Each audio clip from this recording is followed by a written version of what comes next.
కన్యా రాశి. ఈ కన్యా రాశి వారికి జూలై నెల 2024 సంవత్సరానికి గాను ప్రొఫెసర్ డాక్టర్ ముల్లపూడి సత్యనారాయణమూర్తిని నేను మాస రాస ఫలితాలు చెప్తున్నాను. మీకు ఈ కన్యా రాశి వారందరికీ కూడా సప్తమంలో రాహువు, షష్టమ స్థితిగతుడైనటువంటి శని, జన్మంలో కేతువు, అష్టమ స్థానంలో కుజుడు, భాగ్యంలో గురుడు, రాజ్యస్థితిగతులైనటువంటి రవి, బుధ, శుక్రగ్రహాల కారణంగా అద్భుతంగా ఉంది అని ఈ కన్యారాశి వాళ్ళకి చెప్పచ్చు. అంటే ఇప్పుడు మనం కన్యారాశిని చూసినప్పుడు పవన్ కళ్యాణ్ గారిని చూసుకోండి. ఏమీ లేకుండా చక్కగా ధన్మని ఎలాగైతే డిప్యూటీ సీఎం అయిపోయాడో, ఏ విధంగా అయితే విజయ పరంపరలు అంటే ఒకటి కూడా ఒక్క మైనస్ కూడా లేకుండా ఈ కన్యారాశి వాళ్ళందరూ కూడా అలాగే సాధిస్తారు. ఒక్కవేళ మీకు ఏదైనా మీ వ్యక్తిగత జాతకాలు బాగోకపోవడం వల్ల ఏమైనా సమస్యలు వచ్చితే మీ జీవితంలో అది కేవలం తాత్కాలికమే అన్నమాట.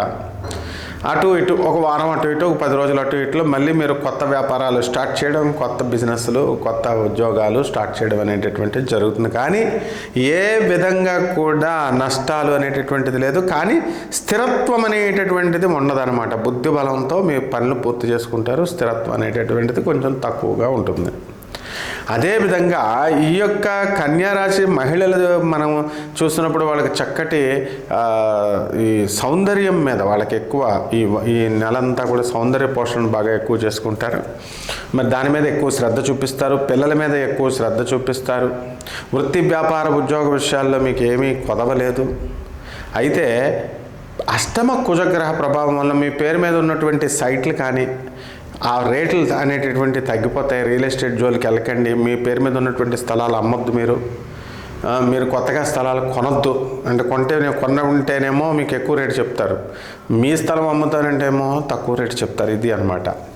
అలాగే పూర్వజన్మ అదృష్టం కలిసి వచ్చింది. మీ అమ్మగారి తరపు దూరపు బంధువులు ఎవరో ఒకళ్ళు చనిపోవడం, దాని ద్వారా మీ నాన్నగారి తరపున కానీ దాని ద్వారా మీకు కొంత ఆస్తి కలిసి రావడం అనేటటువంటిది తథ్యం అన్నమాట. ఇది అంటే ఎక్కడో పిడుగుపడితే ఎక్కడో పడినట్టుగా మీకు ఖచ్చితంగా ఎవరో చనిపోతారు, దూరపు బంధువులు, బాగా దూరపు బంధువులు. ఆ ఆస్తి మీకు కలిసి రావడం అనేటటువంటిది జరుగుద్ది. ఇక ధనలాభం దగ్గరకు, వృత్తిలో ధనం విషయంలో కాస్త ఫ్లక్చుయేషన్స్ ఉన్నప్పటికీ కూడా ఖర్చు అనేటటువంటిది మాత్రం ఇతోధికంగా ఎక్కువ ఖర్చు అవుతుంది. ఎందుకంటే లగ్నంలో ఉన్నటువంటి కేతువు కోపాన్ని ఇస్తాడు, మీకు వైరాగ్యాన్ని ఇస్తాడు, తర్వాత తెలివితేటలు ఇస్తాడు, ఎక్కువ గుళ్ళు గోపురాలు తిరుగుతారు. ఈ జన్మరాశిలో ఉన్నటువంటి కేతుగ్రహ ప్రభావం వల్ల మీ వంశం వారు, మీ ఇంటి పేరు వారు మరి దుర్మరణం పాలవడానికి అవకాశాలు ఉంటాయి. కాబట్టి ఈ విధంగా ఈ యొక్క కన్యా రాశి వారికి మొత్తం పైన భార్యాభర్తల మధ్య జీవిత భాగస్వాములే కాకుండా వ్యాపార భాగస్వాముల మధ్య కూడా కాస్త స్పర్ధలు రావడానికి అవకాశాలు ఉన్నాయి. కాబట్టి వితండవాదాలు చేసుకోకుండా, గొడవలు, చిన్న అనవసరమైనటువంటి విషయాలకు వెళ్లకుండా మీ గోల్ ఏంటి, మీ జీవితం ఏమిటి, దాని ప్రకారం మీరు వెళ్తే అఖండమైనటువంటి విజయం రావడానికి అవకాశాలు ఉంటాయి. మీ వల్ల బంధుమిత్రులు వినోద కార్యక్రమాల్లో పాల్గొంటారు. బంధువులకి, మిత్రులకి అందరికీ కూడా మీరే పార్టీలు ఇస్తారు, మీరే హోస్ట్గా ఉంటారు. ఇక అన్ని విధాలుగా కూడా ఈ కన్యా రాశి వాళ్ళకి బ్రహ్మాండంగా ఉంది. అన్ని రకాల వ్యాపారాలు కూడా బ్రహ్మాండంగా ఉన్నాయి. ఎలక్ట్రానిక్ జోలికి వెళ్ళకండి, సాఫ్ట్వేర్ కంపెనీల జోలికి వెళ్ళకండి. భాగ్యంలో ఉన్నటువంటి గురుడు వల్ల మీరు షుగర్ ఈ వ్యాపారం పెట్టండి, స్వీట్ షాపులు, బిజినెస్లు పెట్టండి. శుక్రుడు మరి సప్తమ స్థితిగతుడై ఉన్నాడు. మరి ఆయన అష్టమ స్థానంలోకి వెళ్ళేటటువంటి ఈ సందర్భంలో చక్కగా డ్రై ఫ్రూట్స్, హాస్టల్లో, ఫుడ్ ఇండస్ట్రీ, పెర్ఫ్యూమ్స్, ఇలాంటి అనేక రకమైనటువంటి వ్యాపారాలన్నీ కూడా మీరు పెట్టుకోవడం ద్వారా మీకు చక్కగా బ్రహ్మాండంగా ఉంటుంది. అలాగే చెప్పుల షాపులు కూడా మీకు బాగానే కలిసి వస్తుందన్నమాట. ఇక ఇనుము దగ్గరికి మీరు వెళ్ళండి. ఇనుప స్క్రాప్ వ్యాపారం పెట్టినా సరే అపర కోటీశ్వర్లు అయిపోతారు. మీరు చెప్పుల షాపులు అపర కోటీశ్వర్లు అయిపోతారు. శత్రు పీడం మీకు పోతుంది.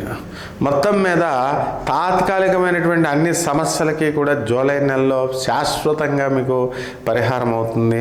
మీ దూరపు బంధువుల నుంచి వచ్చేటటువంటి ఆస్తితో మీరు ఒక స్థిరాస్తిని మీరు ఏర్పాటు చేసుకోగలుగుతారు. ఇక రెమెడీస్ దగ్గరికి వచ్చేసరికి మనకి రాహు జపం చేయండి, రాహు స్తోత్రాలు చదువుకోండి. రాహు కిలోంపావు మినుములను ఆవుపేట రంగు ఉన్నటువంటి వస్త్రాల నుంచి పేద బ్రాహ్మణులకి శనివారం నాడు కరెక్ట్గా ఉదయం 8 గంటలకి దానం చేయండి. బెజవాడ కనకదుర్గమ్మ తల్లి యొక్క పాదపద్మాలకు కుంకుమార్చన మీరు చేసుకోండి.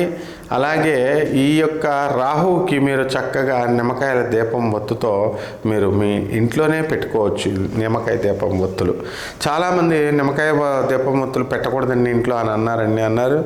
నా స్నేహితుడైనటువంటి సాక్షాత్తు బెజవాడ కనకదుర్గమ్మ దేవస్థానంలో శంకర శాండిల్య గారే క్లియర్గా చెప్తారు. మీకు అంతకంటే ఇంకేం ప్రూఫ్స్ కావాలి మీకు. కాబట్టి హాయిగా పెట్టుకోండి. బ్రహ్మాండంగా మీ జాతకం మెరుగుపడుతుంది. శుభమస్తు.